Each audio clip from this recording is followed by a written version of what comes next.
রাজ্যের ১৩,৮৯,০০০ কৃষক প্রধানমন্ত্রী ফসল বীমা যোজনার অন্তর্ভুক্ত হয়েছেন। এছাড়া মুখ্যমন্ত্রী ফসলের যোজনায় আলাদাভাবে অন্তর্ভুক্ত রয়েছেন ৩.৮ লক্ষ কৃষক।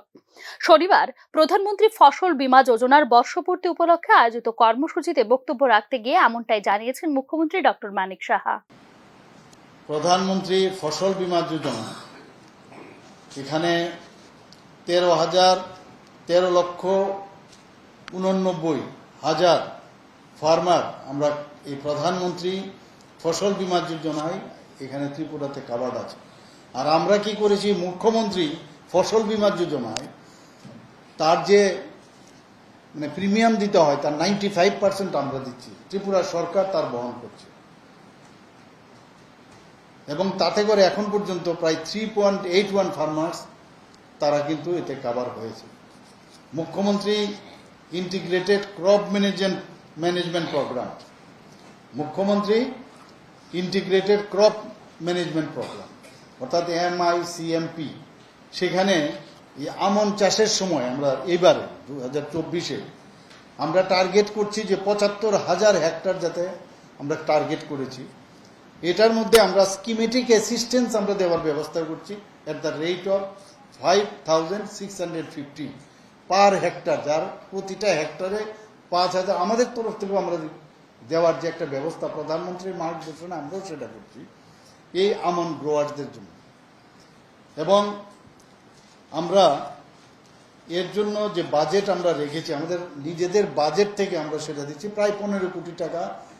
এই যে 5,650 হেক্টর পার হেক্টর আমরা দিচ্ছি, তার জন্য আমরা রেখেছি। রাজ্য সরকারের ইউনিফাইড ফার্মার্স ডাটাবেসে 3,30,500 কৃষক অন্তর্ভুক্ত রয়েছেন বলেও জানিয়েছেন মুখ্যমন্ত্রী।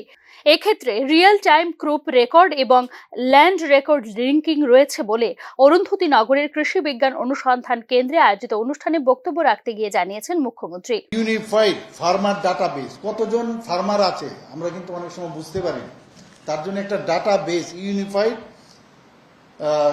ফার্মার ডাটাবেস আমরা তৈরি করছি। এতে করে 3,30,500 ফার্মার এখন পর্যন্ত এই পোর্টালে আপলোড হয়েছে। দেখুন, যদি আমরা এখন যেহেতু আমাদের ডিজিটাল যুগ, তো সব কিছু ডিজিটালি চিন্তা করতে হবে যে কোথায় ফার্মার আছে, ফার্মাররা রেজিস্ট্রেশন হয়েছে কিনা। তো এতে করে রিয়েল টাইম ক্রপ সার্ভেও ল্যান্ড রেকর্ডস লিঙ্কিং সেটাও ব্যবস্থা করেছি, তার কতটুকু জায়গা আছে ওই কৃষকের, এইসব আমরা সেই দিকে আমরা নজর রেখেছি।